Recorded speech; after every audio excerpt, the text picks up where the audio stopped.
Donc ici, on va continuer sur l'unité 1. Donc vous écrivez unité 1. Là, c'est la leçon 1. Vous écrivez la date du jour, vous écrivez l'heure. Alors ici, on va voir la simplification des expressions rationnelles. Donc, on va écrire ici simplification des expressions rationnelles. Simplification, ou bien opération, très plus général, opération sur les expressions rationnelles. Opération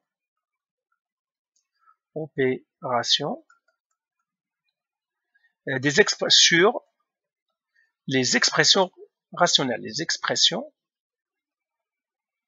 rationnelles. Les expressions rationnelles. Alors, on va faire introduction. Qu'est-ce qu'une expression rationnelle premièrement? Alors, une expression rationnelle, en fait, c'est une fraction où le dénominateur est algébrique. Donc, une expression rationnelle, est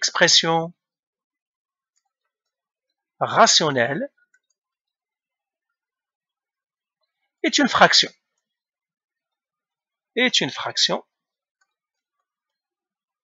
Avec un dénominateur algébrique. Un dénominateur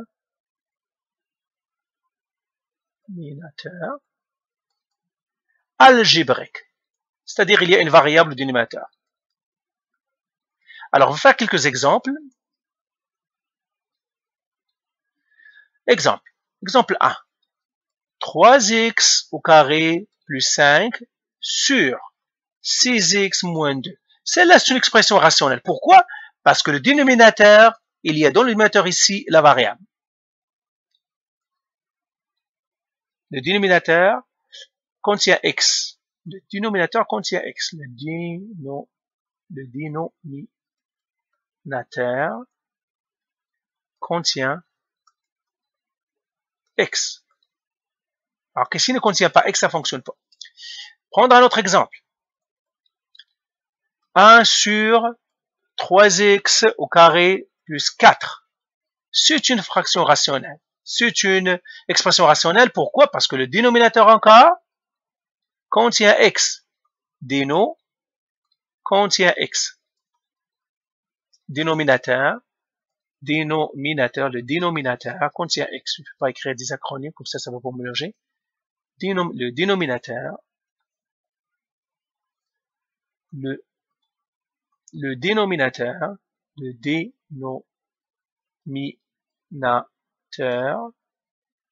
contient x. Alors, prenons des exemples qui ne sont pas des expressions algébriques. Contre-exemples. On les appelle des contre-exemples. Contre-exemple.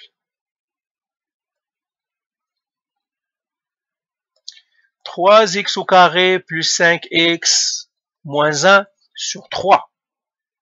Pas rationnel. Pourquoi?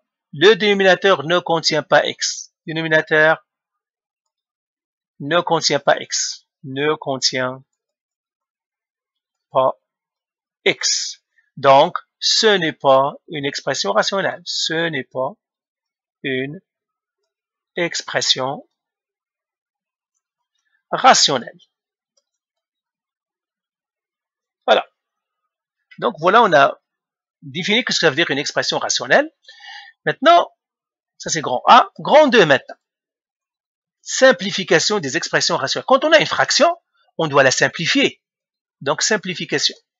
Simplification des expressions rationnelles.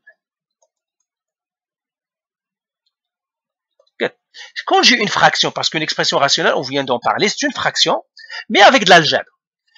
Mais quand on a une fraction normale, par exemple, j'ai 4 sur 16, ben, je dois simplifier, on doit réduire notre fraction, ça me donnerait un quart. Parce que toujours, une fraction, je dois avoir toujours la plus petite. Eh bien, c'est la même chose. Tout ce qui est vrai pour les fractions est vrai pour les fractions rationnelles. On doit les réduire elles aussi. Donc, une fraction rationnelle, on doit la réduire. C'est une fraction. Hein? Donc, une expression rationnelle, normalement, j'aimerais bien qu'il l'appelle fraction rationnelle, mais c'est comme ça. On doit la simplifier. Alors, prenons quelques exemples pour simplifier nos fractions. Alors, je prends cet exemple-là, par exemple. Disons que j'ai 3x au carré sur 3x au carré y sur 2xy. Ben là, ce sont les lois exposants, je peux simplifier. J'aurai un haut et un bas. 3 sur 2, ça va rester parce que c'est une fraction qui ne se réduit pas. X au carré avec le x, il y aura un x en haut. Y avec y, elle va partir. Qu'est-ce que j'ai trouvé à la fin? 3x sur 2. Qui n'est pas une fraction rationnelle parce que le dénominateur n'est pas une expression algébrique. Alors maintenant, on va prendre des exemples un peu plus compliqués. Exemple 2. Alors, je prends celui-là. Je vais prendre quel? Je vais prendre un bon exemple. Ouais. Je vais prendre celui-là. 5x au carré moins x, moins 2x, pardon, sur 3x au carré plus x. Je veux simplifier cette fraction. Alors là, il faut faire attention. Quand on simplifie les fractions, on simplifie toujours par la multiplication.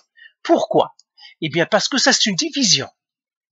Et alors, regardez, on a toujours le P de masse. Toujours le P de masse, P de masse, c'est la loi des mathématiques, c'est la loi de la nature, c'est une loi de la nature, toujours vrai. P de masse, toujours vrai. Et les parenthèses, l'exposant, division, multiplication, addition, soustraction. OK? Seulement, ce qu'il faut savoir, c'est que l'addition et la division et la multiplication, pourquoi on les met à un crochet? Parce qu'ils sont frères et sœurs. Ça, c'est frères et sœurs. Donc, les frères et sœurs, là, ils se comprennent très bien, sont frères et sœurs. L'addition et soustraction, c'est frères et sœurs. Frères et sœurs. Donc, la division et la multiplication sont frères et sœurs. L'addition et la soustraction sont frères et sœurs. Là, quand j'ai une division, je ne peux simplifier qu'avec une multiplication. C'est pour cela que, par exemple, j'ai 6 sur 8. Eh bien, je peux diviser lui par 2. Lui, je le divise par 2. Et là, ça me donnerait 3 sur 4, par exemple. Ou bien, si j'ai 2 fois 3 sur 2 fois 4, eh bien, parce que c'est une multiplication, lui, je peux le barrer, lui, je peux le barrer, et se simplifie. Donc, ça me donnerait 3 sur 4. Pourquoi? Parce que là, ça, c'est division. Donc, qu'est-ce que ça veut dire ça? Ça veut dire que je ne peux pas réduire une fraction où il y a des moins et il y a des plus. Il faut que je transforme ça en des multiplications et des divisions, parce que la fraction, c'est une division. Alors, qu'est-ce que je vais faire? Donc là, pour simplifier, on a des étapes. Première étape. Alors, ça, je l'appellerai le haut, ou bien le numérateur. Ça, je l'appellerai le bas, le dénominateur. Premièrement, factoriser le haut. Factoriser le haut. Que ça veut dire factoriser? C'est mettre en facteur. Donc, je prendrai mon 5x au carré moins 2x. Alors, bien sûr, la factorisation, vous savez le faire. Si vous avez de la misère de la factorisation, regardez les vidéos précédentes. Ils vous montrent comment on factorise. Donc, comment je factoriserai ça? Eh bien, 5x au carré moins 2x, ils ont x en commun. Je vais le sortir et ça va faire 5x moins 2. Donc là, on simplifie les fractions rationnelles, on suppose que vous savez factoriser. Sinon, revenez à votre cours de factorisation. Deuxième étape, factoriser le bas. Factoriser le bas. Quel est le bas? C'est celui-là. 3x au carré plus x. Alors, je le factorise. Là, encore, ils ont un x en commun. J'écris x, 3x plus 1. Alors, je vous l'écris ici. Si vous avez des problèmes à factoriser, si tu as un problème, ou bien tu ne comprends pas la factorisation, un problème avec la factorisation,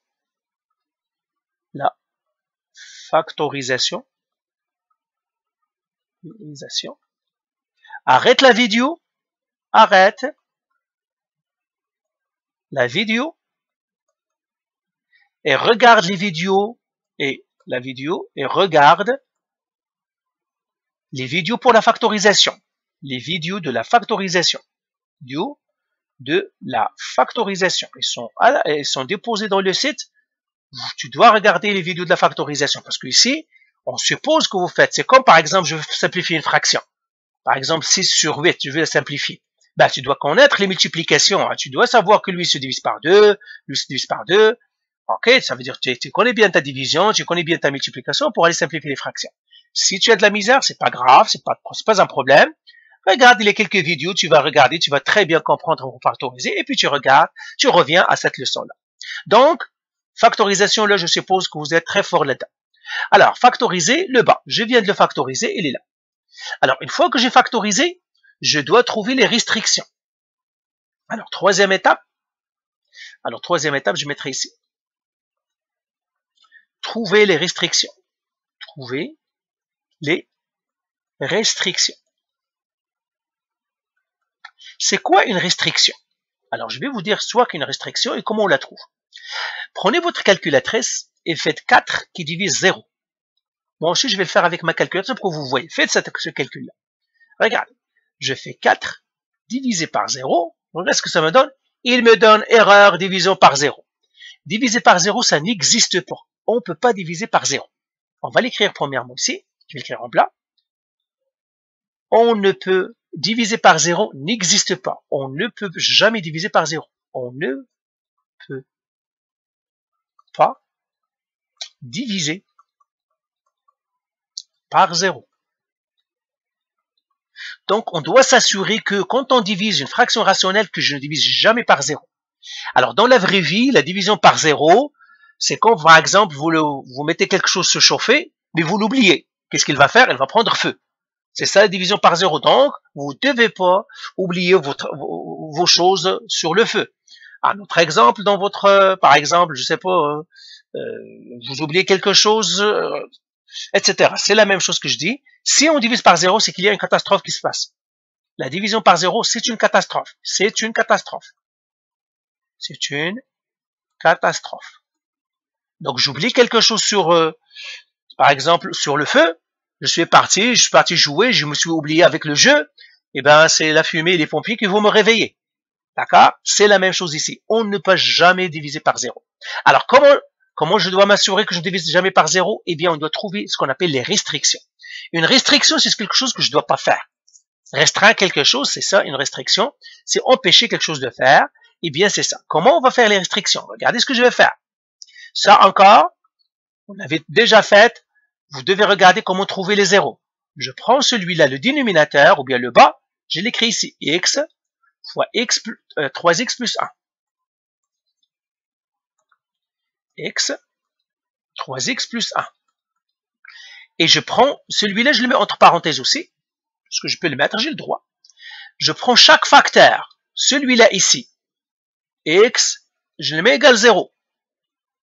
Je prends le deuxième facteur, celui-là. Je vais l'écrire aussi sur celui-là. Je le mets entre parenthèses. 3x plus 1 égale 0. Toujours, je mets égal 0. Pourquoi on met égal 0? Parce qu'on veut empêcher 0. C'est ça. On veut empêcher qu'on divise par 0. Et là, j'isole la variable. Lui, il est déjà isolé, je ne veux rien faire. Lui, je dois isoler la variable. Donc, je l'écris 3x plus 1 égale 0. J'isole la variable. Ça, vous savez le faire, le chemin de fer. Je fais moins 1, moins 1. 3x égale à 0 moins 1, c'est moins 1. Je divise par 3. Je divise par 3. X égale à moins 1 sur 3. Et bien, j'ai trouvé les restrictions. Les restrictions, c'est quoi? Je les écris ici. Donc, je vais moi effacer. Quelles sont les restrictions? J'ai trouvé la première restriction, il est là. Et la deuxième restriction, il est là. Celle que je viens de trouver ici. Eh bien, je vais effacer pour que je l'écrive. Je vais être ici. Alors, j'écris restriction, je vais l'écrire en rouge, parce que c'est une restriction, c'est quelque chose qu'on doit empêcher. Et j'écris x pas égal 0. Vous voyez, ici égal, je le change au pas égal. J'écris x pas égal moins 1 tiers.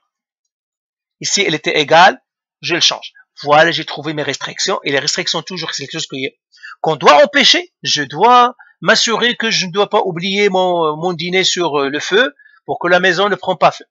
Donc, ça, c'est la troisième étape. Quatrième étape maintenant. Donc, vous voyez, pour les simplifications. Première étape, factoriser le haut. Deuxième étape, factoriser le bas. Troisième étape, trouver les restrictions. Quatrième étape, simplifier. Simplifier la restriction, l'expression. Simplifier l'expression. Simplifier l'expression. Comment je simplifie l'expression? Très très bien. Je prends le rho, je l'écris. C'est une fraction, je le mets comme ça. C'est quoi le rho? C'est ça. Je prends la partie qui est factorisée parce que le rho c'est lui. Maintenant le rho est devenu ça. J'écris x, parenthèse, 5x moins 2. J'écris le bas. Le bas c'est lui. Je l'écris maintenant. J'écris la forme qui est factorisée. 3x plus 1. Et je regarde ceux qui sont en haut et en bas qui sont pareils. J'ai x en haut, x en bas, je les barre. Il n'y a rien d'autre. Qu'est-ce qui reste? Eh bien, il reste ma réponse. Alors, qu'est-ce qui reste? En haut, il me reste 5x moins 2. Et en bas, il reste, ça c'est quoi? C'est 3x, pardon. 3x plus 1. Eh bien, j'ai simplifié mon expression. Maintenant, j'écris réponse. Cinquième étape, j'écris réponse. Alors, je vais effacer ici maintenant. Et j'écris réponse. Réponse. 5x au carré moins 2x sur 3x au carré plus x égale. C'est ça mon réponse maintenant. 5x moins 2 sur 3x plus 1 et j'écris mes restrictions. J'écris restriction, comme ça, restriction, et je les écris. X pas égal 0, x pas égal à moins 1 sur 3. Voilà ma réponse. Si je n'écris pas mes restrictions, ma réponse n'est pas bonne. D'accord? Elle n'est pas complète. Voilà. Alors, prenons un autre exemple maintenant. Je laisse cet exemple-là. Je mets exemple 2. Toujours simplification des expressions rationnelles. Alors, encore une fois, on a dit la simplification, c'est quoi? C'est comme une fraction que je dois simplifier. Alors, je prends cet exemple. Alors, je vais prendre lui. Je vais prendre un qui est un peu compliqué. Je vais prendre... ok. Oui, je vais prendre celui-là. J'ai x au carré moins 7x plus 12 sur... Non, c'est... ok, c'est plus 12. Non. Attendez, je prendrai un autre exemple qui est... ok, lequel que je vais prendre? Ok. Oui, je vais prendre celui-là. Alors, je vais effacer ça. Ok. Alors, je vais prendre x au carré plus 10x moins 11 sur x au carré moins 11x plus 10. Encore une fois, j'ai le haut et le bas. Haut, j'ai le bas. Alors, première étape, factoriser le haut. Factoriser le haut, c'est-à-dire le numérateur. Moi, je préfère l'appeler le haut. Alors, quel est le haut? C'est x au carré plus 10x moins 11. Alors, je vais le factoriser celui-là par produit somme. Donc, quoi fois quoi qui devrait me donner? Premièrement, je sors mes paramètres. A égale à 1, B égale à 10, C égale à moins 11. Donc, je vais effacer pour que ça ne mélange pas ici. Encore une fois, si vous avez de la misère à factoriser, revenez aux autres vidéos. Donc, quoi fois quoi, je dois trouver deux nombres. Quoi fois quoi? Un M et un N, qui me donne moins 11. Et quoi plus quoi, qui me donne 10. Et bien là, je fais les diviseurs de 11, je vois déjà que c'est 1 et 10. Donc moins 1 et 11. Moins 1, 11. Moins 1, 11. Quand je regarde ça, moins 1 fois 11, ça me donne moins 11. Moins 1 plus 11, ça me donne 10. Ben voilà, j'ai trouvé mes deux nombres. Celui-là, il est positif, celui-là, il est positif. Déjà, on a vu tout ça. Et maintenant, je factorise. Ça va être x moins 1, parce que j'ai moins 1, fois x plus 11. Voilà, j'ai factorisé le haut. Maintenant, je vais factoriser le bas. J'écris ici 2, factoriser le bas. Factoriser le bas. Comment le bas, c'est quoi? C'est celui-là. X au carré moins 11x plus 10. Là encore, je dois chercher mon A, c'est quoi? A égale à 1, B égale à moins 11, C est égal à 10. Là encore, quoi fois quoi qui me donne 10 cette fois-ci, quoi plus quoi qui me donnerait moins 11. Là, je vois, ça va être moins 1, moins 10. Moins 1, moins 10. Pourquoi? Parce que moins 1 fois moins 10, ça me donne 10. Moins 1 plus moins 10, ça me donne moins 11. Là, je factorise. C'est x moins 1 fois x moins 10. J'ai factorisé le haut et le bas. Alors, je vais effacer ça. Troisième étape maintenant, trouver les restrictions. J'écris ici, troisième étape, trouver les restrictions. Les restrictions. Quelles sont les restrictions? X moins 1, x moins 10 égale 0. C'est ça les restrictions, je fais égal 0. Bah, tout simplement, j'écris le dénominateur. Je peux écrire égal 0 si je veux, mais j'écris mon dénominateur ici. Vous pouvez écrire égal 0. Alors, écrivez égal 0 parce que c'est le dénominateur. Alors, on a dit quoi? On prend ce premier facteur ici, ces deux parenthèses ici, cette première parenthèse. Je vais la mettre ici. Et j'écris x moins 1 égale 0. Je prends la deuxième parenthèse, elle est là. Et je l'écris elle aussi. Dans ce coin-là, x moins 10 égale 0. Là, j'isole la variable, je fais le chemin de fer. X égale à 1, chemin de fer, x égale à 10. J'ai trouvé mes restrictions. Donc, mes restrictions, c'est quoi? X égale à 1, pas 1, x n'est pas égal à 2. Parce qu'on a dit quand c'est égal, on change, on fait moins égal, pas égal. Donc, j'ai trouvé mes restrictions. Et voilà mes restrictions. Maintenant, quatrième étape. Qu'est-ce qu'on doit faire? Simplification. Simplification. Qu'est-ce que je dois faire? Eh bien, je dois écrire c'est-à-dire mon expression rationnelle. J'écris le haut et le bas. Qui est le haut? C'est lui. X moins 1, x plus 11.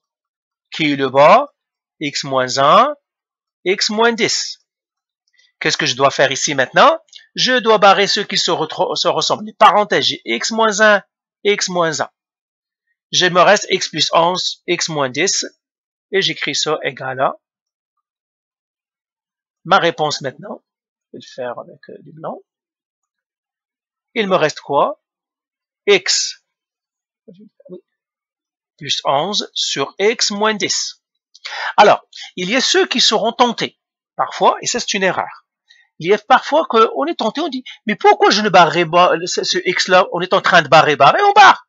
Pourquoi ne pas barrer ce x-là avec ce x-là? T'as pas le droit. Pourquoi t'as pas le droit de barrer le x? En fait, j'ai éliminé les parenthèses, mais je dois les garder en fait. Normalement, c'est mes parenthèses, elles sont comme ça. Moi, je les ai éliminées tout simplement parce qu'il n'y a aucune confusion. Mais la bonne réponse, c'est comme ça. Parenthèse x plus 11 sur parenthèse x moins 10. Et le P de masse, les lois, c'est-à-dire les lois de la nature, les lois des mathématiques. La loi des mathématiques, c'est le P de masse. Ça, c'est les lois de la mathématique. P de masse. La loi naturelle, c'est le P de masse. Le P de masse me dit, tu n'as pas le droit de rentrer dans la parenthèse et barrer ce que tu veux. Je suis à l'intérieur de cette parenthèse-là, je ne peux pas barrer celle-là, et puis sortir de la parenthèse et rentrer dans l'autre. Je n'ai pas le droit. Le P de masse me dit, tu peux rentrer dans une parenthèse, fais ce que tu veux, ok? Mais si tu n'arrives pas à éliminer la parenthèse, tu sors. Je ne peux pas rentrer dans la parenthèse, barrer, puis sortir de la parenthèse et partir barrer une autre. J'ai pas le droit. Parce que les parenthèses ici, c'est comme une boîte scellée. La seule manière d'éliminer ces parenthèses-là, c'est en suivant le P de masse. Mais puisque je ne peux pas faire le plus, eh bien, je ne peux pas rentrer dans la parenthèse. Donc, attention, on ne peut pas barrer ce qu'on veut. Vous allez me dire, mais pourquoi tu as barré les autres? Ça, c'est x plus 11 sur x moins 10. Mais pourquoi tu as barré ça? Oui, parce que là, j'ai barré toute la parenthèse ensemble. Je ne suis pas rentré à l'intérieur de la parenthèse. J'ai pris toute la parenthèse. J'ai dit tout ça, c'est la même chose que tout ça. J'ai le droit de le barrer. Je ne suis pas rentré à l'intérieur de la parenthèse. Est-ce que c'est clair? J'espère que c'est clair. On ne barre pas à l'intérieur. Je ne peux pas rentrer à l'intérieur de la parenthèse et barrer. Maintenant que je suis comme ça, j'ai le droit d'éliminer ces parenthèses-là. Parce qu'il y a la barre qui me protège. Mais je peux les garder. Moi, je vais le garder comme ça parce que c'est l'écriture la plus correcte. Maintenant, cinquième étape. Je vais réécrire ça en propre. J'espère que c'était clair, que je n'ai pas le droit de barrer, rentrer à l'intérieur d'une parenthèse et barrer comme je veux. Non, j'ai pas le droit. X moins 1, X plus 11 sur X moins 1, X moins 10. Encore une fois, ce que j'ai barré, c'est tout ça. Je ne suis pas rentré dans la parenthèse. J'ai pris tout ça et je l'ai barré avec celui-là. Pardon, ça veut dire le package avec le package. Tout le paquet ici avec tout le paquet. Ici, je ne veux pas rentrer à l'intérieur. Donc, assez dit, donc égal X plus 11 sur X moins 10. Alors, cinquième étape, je dois donner ma réponse. Donc, je vais effacer ici pour vous donner ma réponse. Maintenant, j'écris réponse, cinquième étape, réponse. Réponse. Et j'écris x au carré plus 10x moins 11 sur x au carré moins 11 x plus 10. Ça me donne x plus 11 sur x moins 10. Restriction. X pas égal à 1, X pas égal à 2. Je ne dois pas oublier mes restrictions. Ici, je les ai fait en jaune, mais je dois les faire en rouge. Je vais le faire toujours en rouge parce que en rouge, c'est quelque chose qui est interdit. Donc, on doit interdire, on doit toujours interdire X qui soit égal à 2. Donc, X pas égal à 2. X pas égal à 1, pardon. Ah, X pas égal à 10. Pourquoi 2? Je sais pas où est-ce que j'ai cherché 2. Oui, c'est la factorisation, c'était quoi? Non, 10. Pourquoi j'écris 2? Je sais pas où est-ce que j'ai cherché 2. C'est 10. X pas égal à 10. J'espère que, parce que j'ai isolé x moins 1 égale 0, x moins 10 égale 0. J'espère que je ne suis pas trompé dans l'isolement. Donc, quand j'ai isolé la variable, mais c'est ça. C'est x pas égal à 10. C'est ça mes restrictions. Là, j'ai donné ma réponse. Donc là, faites les autres exercices. La factorisation est très importante, encore une fois. Si vous avez de la misère de la factorisation, regardez les vidéos pour la factorisation. Ils vous montrent plusieurs manières de factoriser. Faites les exercices et vous serez correct. Donc voilà pour cette première vidéo. Voilà. Bye. Faites les exercices encore.